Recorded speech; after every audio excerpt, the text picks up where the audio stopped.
La FIA a présenté ce mercredi le calendrier 2024 du championnat du monde de Formule 1. Déjà, premièrement, c'est assez tôt, donc c'est bien. Ça va aider tout le monde à se préparer, bien sûr. Deuxièmement, il comporte 24 courses.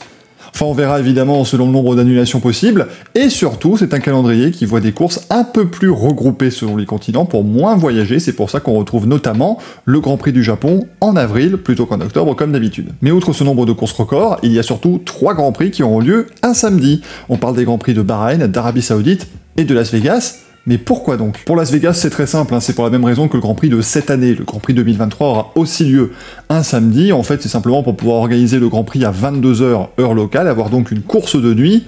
Parce que forcément, si vous allez à Las Vegas, c'est pour courir de nuit, alors que chez nous en Europe, eh bien, ce sera un Grand Prix le dimanche matin. Et finalement, ça nous permet d'avoir des séances le vendredi, le samedi et le dimanche, comme un Grand Prix asiatique finalement. Mais pour Bahreïn et l'Arabie Saoudite, la FIA a annoncé que ces deux pays organiseront leur Grand Prix un samedi en raison du Ramadan. Parce que le Ramadan 2024 démarre le dimanche 10 mars, c'est-à-dire le lendemain du Grand Prix d'Arabie Saoudite. Il a donc été décidé de décaler le Grand Prix au jeudi, vendredi, samedi pour permettre évidemment à tous les membres de l'organisation, tous les locaux, de respecter le Ramadan. Et pour Bahreïn du coup, bah là, évidemment, c'est pas le Ramadan en lui-même qui rentre en ligne de compte, mais en fait, comme vous mettez le Grand Prix d'Arabie Saoudite qui se dispute moins une semaine plus tard, un jour plus tôt, bah, il faut aussi décaler Bahreïn afin d'offrir évidemment aux équipes assez de temps pour aller se préparer pour la course de Jeddah. Il faut aussi savoir que là-bas, le week-end n'est pas le samedi et le dimanche, mais le vendredi et le samedi.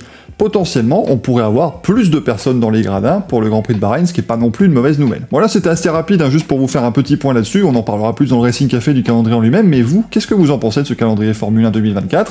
Dites-le juste en dessous dans les commentaires. Ciao ciao.